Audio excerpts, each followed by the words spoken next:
Good afternoon, everyone. So we're going to have a conversation today about getting value from returnable assets in your supply chain. So first, everyone, thanks for joining me today. My name is John DiPalo. I'm the Chief Strategy Officer with a company called Acsis Incorporated. Booth is right over around the corner here. And you know, the topic for today is really around how can I get value out of returnable assets by integrating the movement of those into my supply chain. So, you know, the first thing that I think, you know, we need to talk about is supply chains. They're not random, right? So there's orders, you know, you have an order, you schedule the order, someone comes and picks up the order, someone delivers the order, but, you know, is a part of the supply chain around returnable assets that actually is random. So that picture was on Sunday of the Chicago River, and you know, a whole bunch of returnable totes sitting in the river, you know, that somebody was expecting at some point in time to get back and use them for the next shipment, right? So these are things that we see constantly around customers that we're working with around managing their returnable assets, specifically when you get into now what's starting to become higher value, right? So we're working with one particular customer, and this is industry standard right now. They lose around 25% of their returnable assets on an annual basis. So they're in the baking industry. They ship bread out, you know, via totes. That equates to, at $10 a piece for 8 million baskets, that's a lot of capital that they expend on an annual basis, replacing those baskets that get lost or stolen or recycled. And there's other, you know, a lot of other implications around that particular problem. But we'll talk about that as a part of how can I think about utilizing my assets to improve operations and improve visibility at all points within my supply chain. So for an example, as a QA manager, what I want to make sure is that the items and the assets that I have on hand are working properly and are in a state that they can be used. You know, as a plant manager, one of the challenges that we see, especially if you have assets where they're imperative to the production process. If I don't have enough on hand, if I don't have them in the right state, in the right spot, I cannot do production. And then, you know, as a plant manager, what I want to make sure is that the plants and the processes that I'm doing are always optimized, and returnable assets is becoming more and more of a integrated process that is necessary in order to successfully run operations, deliveries, manufacturing. And what we see across many, many different customers that we're working with is the assets that product goes into are not necessarily managed. They're not managed by their ERP system. You know, they know they bought them and they know they continue to rebuy them, but they're not integrated as a part of the process. So that level of integration is key in order to be able to utilize the returnable asset to track product through your supply chain and actually be able to use it as a proxy for what's actually happening within your supply chain from the manufacturing through distribution out to the end customer and ultimately back again. So the other thing that we're starting to see, and you know, we have all kinds of new technologies that are now available in order to track product and the assets that they go in there. So everything from QR codes to near field technology to Digimark, to RFID, to 2D data matrix, low energy Bluetooth, and GPS. You know, if you walk through the hall here, you'll talk to a whole bunch of different suppliers of those technologies. And the way that we like to think about it, and the way that I think you should think about it, is that at different points within the supply chain, different stakeholders can use different technology, right? So you may want to use RFID in your distribution facilities to manage large volumes of product and assets going out. Yet when it gets into the supply chain, you may not have access to RFID. You may need to use a QR code or a two-dimensional barcode or something like that to confirm the receipt of that product inside of that asset. So the ability to have a solution that ties all of those different technologies together is key to get the most value out of it. And the other thing is the pace of change that we're seeing in technology to track assets is very, very rapid. So the ability to onboard new technologies, the ability to leverage new technologies is key in order to developing a successful solution that you can use at all parts across your supply chain. The other thing which I think is vitally important to think about as you start to design these solutions is a concept of what I call flexible context data. So as an asset travels from location to location, from supply through manufacturing, through distribution, out to end customers, and ultimately potentially to customers of their customers, there's this whole series of product attributes that you want to be able to tie not only to the product that is moving, but the asset that is carrying it. And it becomes important to be able to manage and change those assets based upon where it is in its journey. In most cases, an ERP system is capturing information around the order, it's capturing information around the delivery, and it has a limited set of context data that you can attach to that product and that asset. The way that we think about it is there's all this additional information, all this additional data that you'll want to be able to capture of the product's journey and what other information is important to that product that doesn't necessarily need nor should reside inside of your ERP system. So, but you want to be able to report on that and build analytics around that and build dashboards and KPIs on that. So having a system that tracks the asset, utilizing the appropriate technology, and then allows you to aggregate additional pieces of context data is key to the management of those returnable assets as they move through the supply chain. So, to put a little bit of an example around how all of this can come together, think of something, like a delivery tote. So in our example here, we have a delivery tote. Typically, that tote will be, supplied by a supplier. It will have a serial number that's associated with it. And in, most cases in today's world, people are tracking that tote as it goes out to a customer and maybe as it comes back.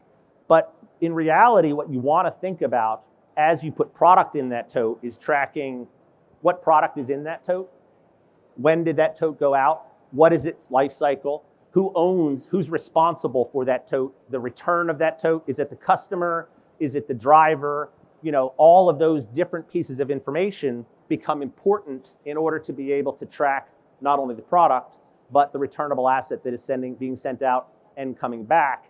And the other thing, which I think becomes interesting is what pieces of data that are associated with the product that's in that returnable asset become important to track as it's moving, right? So it could be temperature, it could be expiry, it could be all of those types of kind of variable information that's going to change every time that asset goes through its life cycle. And what you want to be able to do is have a system that can control that information, tie that information together. So as exceptions happen or as there's a need for additional information, you can use the tote or the returnable asset to track those movements, aggregate all of the product to that tote, and then it allows you a much better view from a visibility perspective. And when we start to think about where is the value of these assets, why should I track them, what pieces of information become important in order to tie that information back, it's actually a combination of information that you get out of your order-to-cash system or your ERP system, plus the physical movement or the digitization of the transport of that asset, both out and back, which allows you to start to build out some real-time analytics and visibility as to what's happening within your supply chain, within your manufacturing operation. And depending on the asset you're talking about and how complex it is, you may want to tie additional pieces of information in. So these are some examples that we have built along with our customers around taking asset movement data, taking product and ERP information, combining all of that information together, and basically starting to build a view of what's actually happening within your supply chain, leveraging all of that movement information. So as an example, I think the top left one is an interesting view because the example that we worked with is they certainly knew when product left their building. They certainly knew when they manufactured the product. What they didn't know was all of the stops that product went through, both on its packaging process, being shipped out to the customer and back again. So being able to spot all of those micro inefficiencies as product is moving through your supply chain and add its transit information in there allows you to take a look at, where do I have bottlenecks in my supply chain? Where can I optimize processes? The other thing which you need to think about, and it really depends on what type of asset you're talking about. We're going to talk about 2 different case studies in a minute that really outline 2 very, very different types of assets that we were tracking within the supply chain. But the other thing that often goes unmanaged in the returnable asset process is inspection and maintenance of those assets. So if you have complex assets that have an inspection life cycle or a maintenance life cycle, and all of a sudden, even though you have physical assets in the building, you can't use them because a cylinder is not maintained or a tote has not been washed and is not available to be shipped out, it gives you almost a false sense of what you can actually ship or move utilizing those assets. And then at the very end of the process, you realize, I can't ship these because it hasn't been inspected or it hasn't been washed. So tying in those maintenance and inspection activities is key in order to be able to, again, leverage and right-size the number of returnable assets that you have within your fleet. Once you start to get all of that information into the system, you can then start to think about, how can I tie other pieces of information in order to build out some predictive analytics and other types of activities in order to learn from those asset movements and maintenance and inspection activities, and be able to drive that value back into the solution. Something that has happened often, when I talk with customers, is I have a production schedule, and in the chemical space, in the bakery that we'll talk about in a minute, in other assets, they have a full production schedule laid out. They are going to go through and manufacture to that schedule, but they don't really know how many assets they have in order to pack those products that they're making or fill those assets with product that they're making. And what tends to happen, because assets tend to be unmanaged in the grand scheme, is you get to a production run and you don't have enough assets to store that product in. Well, now you have 2 choices. You can either buy more, bring them in, manage the process, rush ship them in from other locations, or stop production. None of those are a good plan. So this concept of tying together ERP information, your asset fleet information, the product movement that you're expecting, and then looking forward out over a period of time and understanding, where do I have a potential shortfall? Where can I limit the impact on either asset availability or production? And how am I not just adding more and more cost into my production process because I don't have enough in order to kind of ship the product that I'm now making? It was interesting because we took this a step further, and because we were integrated back into their ERP, we said, well, how much is this going to cost you on a daily basis because you can't manufacture product and get it out the door? And the cost started to really kind of make them fully understand the impact of the tie between manufacturing operations, distribution operations, and the availability of having product to ship it. We worked with another customer, and their backup for shipping product, because they traditionally use returnable assets, but their backup was corrugate. And they said, okay, if we run out of returnable assets, we're just going to ship in boxes. Well, their customers were not happy about this, because now their customers have to deal with the fact that they ran out of returnable assets. On Tuesday, they got a tote, and on Wednesday, they got a box. And now they have to deal with the ramifications of that. And it all starts to impact the way that people are thinking about sustainability, the way that people are thinking about supply chain operations. So, trying to make sure that you're always tying in your ERP information, bringing that information back into my asset availability, what my fleet looks like, distribution across multiple locations, is key in order to have a fully integrated asset management solution. So, high level benefits, right? Because in order to put a solution like this in, you have to be able to pay for it. Nobody's just looking to do projects, right? So when we look at customers where the cost on an annual basis for replacing their returnable assets, you can pretty quickly justify putting in a proactive management solution just on that cost alone. Because the cost, what we're seeing in plastic, what we're seeing in returnables, is a significant cost increase even over last year. So it's going to be a process that's going to continue to cost more and more money.